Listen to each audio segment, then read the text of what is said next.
Sierra Leone, where 8 years of civil war have left a cruel legacy. In a shack in downtown Freetown, an 11-year-old boy prepares for school. When civil strife broke out in 1991, Sierieff Koroma was 3 years old. His father was killed in the war, and the boy now lives with his brother. In July this year, Sherieff went to school for the first time. But he can hardly read or write, for he is no ordinary child. Behind the face of the boy lurks a terrible secret.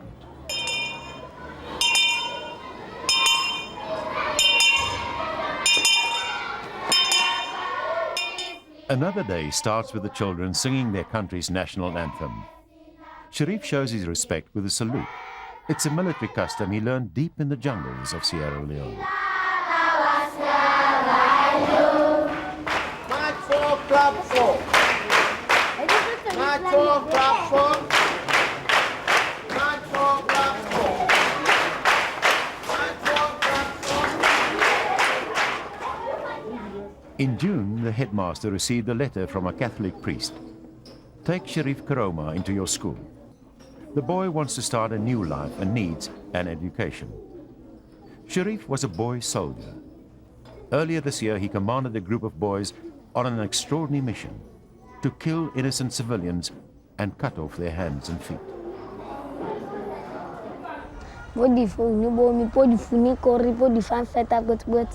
It's a narrow phenomenon.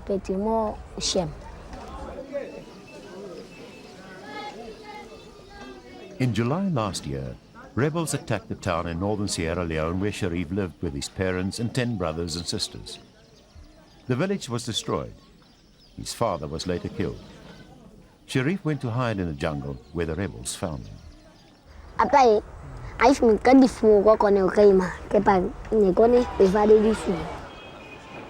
Most of these young children, come from very poor and destitute homes. And when you employ them, you give them food, and then they are drugged.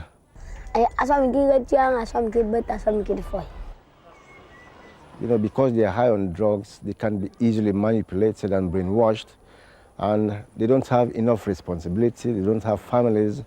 So if you send him on any mission, he will just obey without thinking twice. Did they inject him with the cocaine or what? I was injected. Sometimes I also was given to drink. These are the marks of the injections. So you see, I have many of them. That's why they committed most of the atrocities, like chopping off the limbs of people, cutting their heads, burning houses and so on.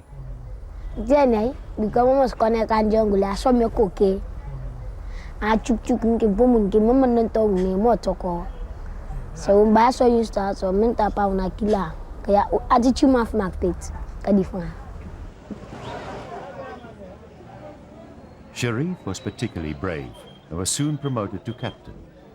His commander was called General Man.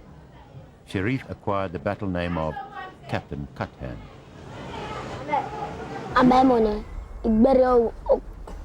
Yes, I cut off the hands of many children. The victims of Sierieff Koroma and the other rebel units are to be found right across Sierra Leone. It is estimated that the limbs of 10,000 people were amputated during the Civil War. You lost a limb, you've lost your life, you've lost your livelihood. Isattu Kargbo is 13 years old and one of 7 children of a farmer. In January this year, she was in Freetown visiting her aunt when the rebels came.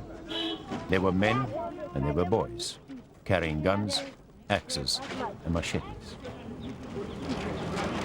When people go to Lanui, then put food and rebel among we. The one but when I behold the axe, then them cut behind it. We can not. Again? Not. Pay attention, Victoria. We cannot. A few weeks ago, Isattu went to school again for the first time since her hands were cut off. She and her family now live in desperate conditions in an amputee camp in Freetown. Their farm and village were also burned down, and they survive on the handouts of aid organizations. Every day. Sierra Leone was once a prosperous British colony, established in 1787 as a new home for freed slaves from Britain and the United States. It was once the intellectual center of West Africa and has the oldest university in sub-Sahara Africa. There are 4.5 million Sierra Leoneans, a colorful people who lived in relative peace with one another until 1991. In March of that year, this man, former Army Corporal Foday Sankoh, and his Revolutionary United Front, or RUF, went into exile into neighboring Liberia and started a civil war. It became one of the bloodiest conflicts in Africa's history. I am Corporal Foday Sankoh.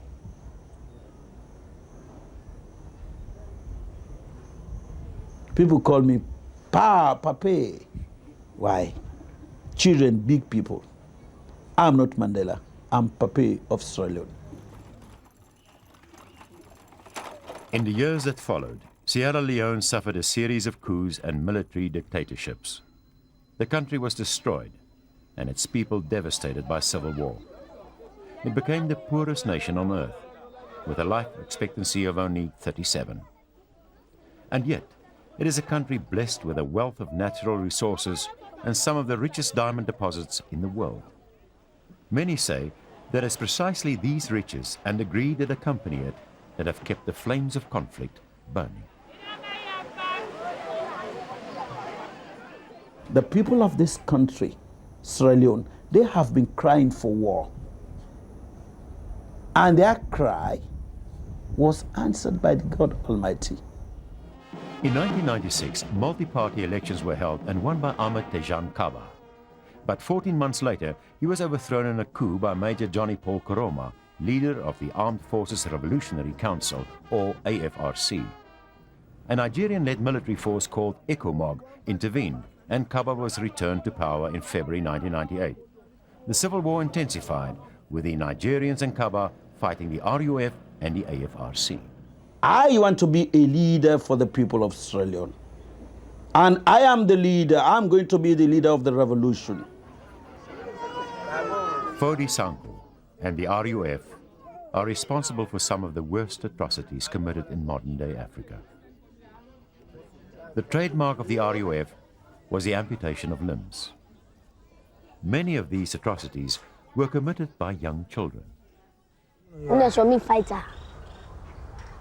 So team something like but so team government's gonna get like some matamodi. And attention in the saying some gonna do. We'll take care of them. We'll have what we call these unfortunate children who find themselves in short situation. Are we to kill them? No. They are with us. Why would these boys lie about what they did for you? They are being spoon-fed. Skobang kadir, obangia, so start pamuka. Kata kiyo motemerkenta. They had particular squads that were dedicated to burning houses, to amputations, to executions. So this implies a tremendous amount of organization and command responsibility on the part of all levels of the RUF. Are you proud of your soldiers? Of course. They are not soldiers. These are freedom fighters. He has been at the head of an organization, the RUF, who have committed some of the worst war crimes that we have seen in our time. In January this year, Freetown was burning as the rebels invaded the city from the east. The Nigerians and the Sierra Leone army were caught unawares, and the rebels occupied most of the city. A cameraman from the Sierra Leone Broadcasting Services was trapped in the occupied area and filmed the conflict. An orgy of violence accompanied the rebel advance to the capital and the ensuing battle with the Nigerians. Rebel soldiers, some as young as 7, roamed the streets, burning, killing, looting, and maiming. Afafanya ko kito kan komandanga sangkana suka masih difficult. Ako nem big bele ke pasi buka kolle kata ko. Kusman tap da bum ni ka tap kata.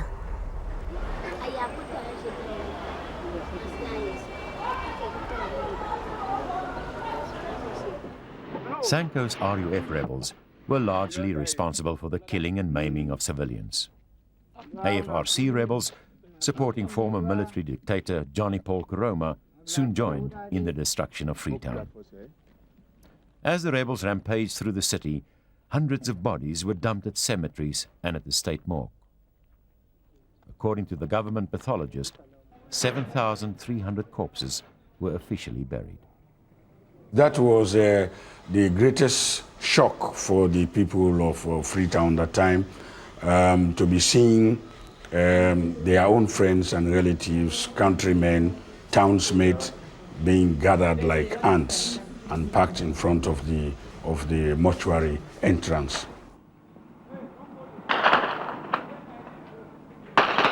The mayhem on the streets of Freetown continued for almost 3 weeks. Ti mas ta pa was check or sibukai. Angi mas nangkai. Lama mas fudiri. Masima kona data ke koki ka mas pachi. Sa fantai he ma fantai. Nto mama fina mam de se chirnga. Klama sara ne subu se chirnga kalane. Singa ye te toko koko bes ankalane. Sumu chinga momo. When I say we can't taste the bitterness of the war. I shouldn't tell you that the court we had. I said I'll go to Why did they chop the people's hands off? Why was it necessary to do it? Come work. Oui. Come work. They say, hey, who is this? I say, I'm a mechanic. I tell them, I put my ID card to show these people. They say, no. They say, now, we go and cut your head off. I say, for why? I say, what happened when you cut my head off? Try to talk to these people. People try to cut my hand off. I beg them. When I beg them, then go to the foot. Come on.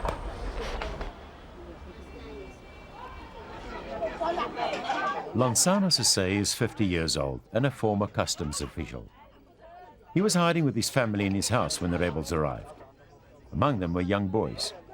They took him and his family out of the house. As a gentleman, you've come for the peace. Don't burn my house. Please, we are in peace with you. Say, Pa, we burn the house here. So the house was burnt. And even all my properties. He said, sit down, Papa. I sat down. I said, with the cutting hand. I said, gentlemen, don't cut my hands off. I beg you. I am with the peace with you people. He took the axe and bounced it on my hands. It goes off. I said, gentlemen, leave the other hands. So they cut the other hands. I was lying on the floor when after all this activity has been done, cutting my two hands, they went away. I followed them. The gentleman, you damage me, kill me, kill me. Instead of leaving me with my hands off, kill me. They said, no. They bounced me on the ground. My teeth with an hammer was taken away. You see that? Many people died as a result of their wounds, but others miraculously survived. As the Nigerians drove the rebels back, the wounded, injured, and amputees started making their way to Connaught Hospital. It was a very big shock for us to see people with their hands hanging on the skins, children with their arms amputated, machete wounds, gunshot wounds, people with their noses cut off, their ears cut off, some with their lips cut off, you know, and all the unimaginable injuries that were inflicted by Sierra Leoneans on their fellow Sierra Leoneans.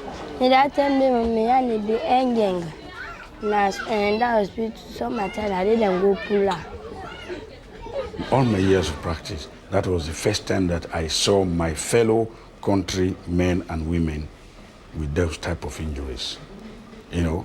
And had I not been a doctor, you know, probably I would have run away. Lawless. So it's not easily automatic to like a crew. I cheap will forgive me. Because me so me mama talabo me. I challenge anyone to prove that the RUF committed short atrocities. So, do you want to say to me that all the people without hands in the amputee camp are lying when they say that your forces committed those atrocities? What is your name?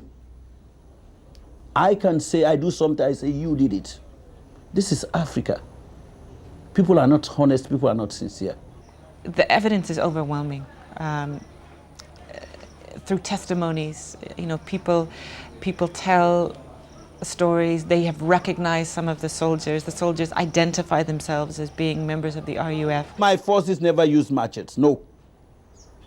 That is the argument. So all the people in the amputee camp are lying when they... Of course they are lying.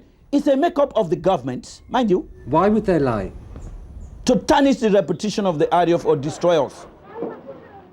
3 weeks after the rebel invasion of Freetown, the Nigerians retook the capital. More than 5,000 people were killed in the offensive, and 5,800 homes and buildings were burned down. As the rebels fled into the mountains, soldiers started searching for suspects. This young man was accused by his neighbor of burning down her house. Nigerian soldiers interrogated, charged, tried, and convicted him on the streets of the capital. Many other suspects were rounded up in a similar way. According to witnesses, hundreds of suspected rebels were summarily executed by soldiers. Anybody who was around to have witnessed all the violence perpetrated, whether you're a victim or just a witness, it's affected everybody.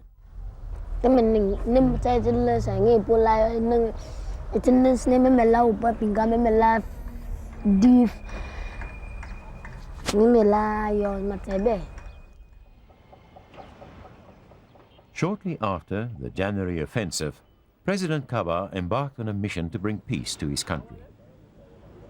In May, the warring factions agreed to a ceasefire.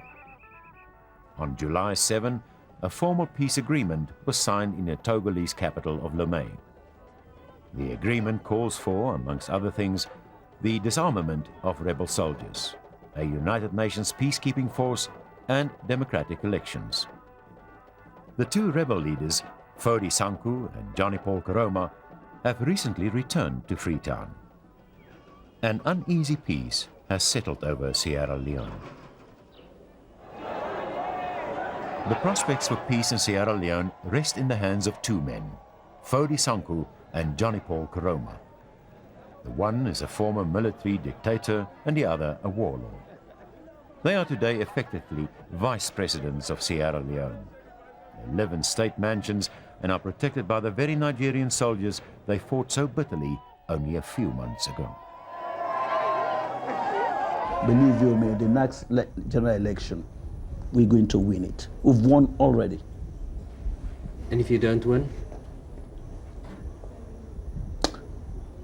We're going to win. Do you want to be president of Sierra Leone? Well, as of now, I'm preaching peace. I'm talking about peace. And I think you are talking about politics. I'm not talking about politics. I'm not talking about war. I'm talking about peace. I say without Foday Sankoh, no peace in this country. So as long as I'm in Freetown, there is peace. And if you're not in Freetown? There is war. The Lomé Peace Accord calls for the disarming of all rebel soldiers. But across the country, reception centers, set up and controlled by the United Nations, are standing virtually empty. Okay, the form. Yes. What about this? By the beginning of this week, only about 1,000 rebel soldiers had given themselves up. They were mostly members of Johnny Paul Koroma's AFRC. While Foday Sankoh is preaching disarmament in public, he told us a different story. Have you given an order like that? Oh, not yet. You need structures according to the Lomé Peace Accord. When these structures are in place, then we can disarm. But according to the peace accord, you are supposed to disarm your soldiers. Me? No. It has been relatively quiet in Sierra Leone now for several months. Most roads have been reopened and people can get their products to the markets again. But the Lomé Peace Accord is under serious threat. There are reports of heavy fighting between the rebel soldiers of Sankoh and Koroma in the northern town of Makeni. According to the reports by human rights organizations, villages have been attacked and looting, raping, murder and amputations continue. We are defending the peace process, so the people should not worry. How serious are the problems in the north? It is very, very serious. No, that is fabrication. Makeni is quiet as Freetown. There is no fighting there. There was a message that we monitored, that the RAF personnel are moving towards Makeni, 500 armed men with 1 armored car and 1 twin barrel. All is fabrication, lies to tarnish or destroy the image of the RAF. Maybe Corporal Sankoh should pay a visit to the Connaught Hospital in downtown Freetown. Ward 3 bears testimony to the ongoing atrocities in Sierra Leone. These are civilian casualties who have been brought from Makeni to Freetown. The Lomé Peace Accord also guarantees blanket amnesty for all soldiers and rebels, even those who committed the worst atrocities. The victims are supposed to forgive and forget, but for them, there will never be justice. I mean, imagine you've lost your limb. You've been disabled for life. There is no way you can cope, especially in a very difficult world like ours. Yes, I will forgive them, but I will not forget. Yes. Their future is extremely poor. Poor in the sense that, unless they go out begging, otherwise there is no way they can get a job or survive. And I forgive them. Now, for now, I forgive them. Do you have anything to ask for forgiveness? Forgiveness for what? To make a revolution? Your ancestors made it in America, in Britain, in Europe. Yeah. The victims of Sierra Leone are of all ages and from all sides. In an office in Freetown, Catholic priest Father Theo Momo debriefs 2 boy soldiers. He runs a center for these children. You could tell me now what is your age? I'm 10 plus. Okay, Siko is 10 plus. Okay, so he killed so many that he doesn't even know the amount that he killed. Okay, so Father Theo was the man who found Sierieff Koroma, reunited him with his brother and sent him to school. Okay, he was a spy, a boy sent as a spy. Now what now you want? In a 5-week period in September and October, Father Theo registered 411 boy soldiers who had come to Freetown. There is very little treatment for either the victims or the perpetrators. This is where the worst victims of Sierra Leone's civil war are incarcerated. The Kisi Mental Hospital in Freetown is the oldest in sub-Sahara Africa.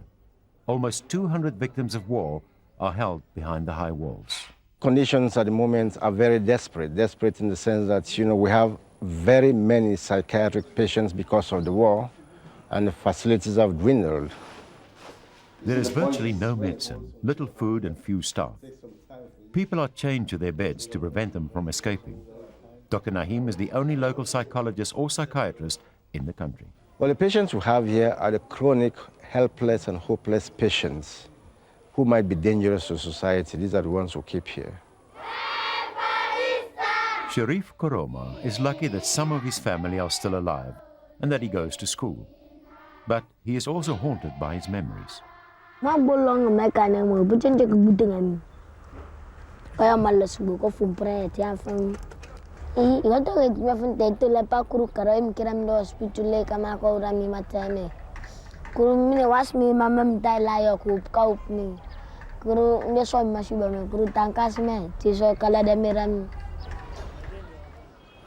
The picture of violence stays in your memory for the rest of your life. There is no way you can get it off your memory. You can bury it in your subconscious, but it's alive in you all of the time until you die. As Sierra Leone approaches the millennium, peace is balanced on a knife edge. But while leaders scramble for power, life has to go on. In downtown Freetown, a traditional wedding takes place. The groom is not present as he now lives in America. His brother stands in for him. A few months ago, a celebration like this was unthinkable.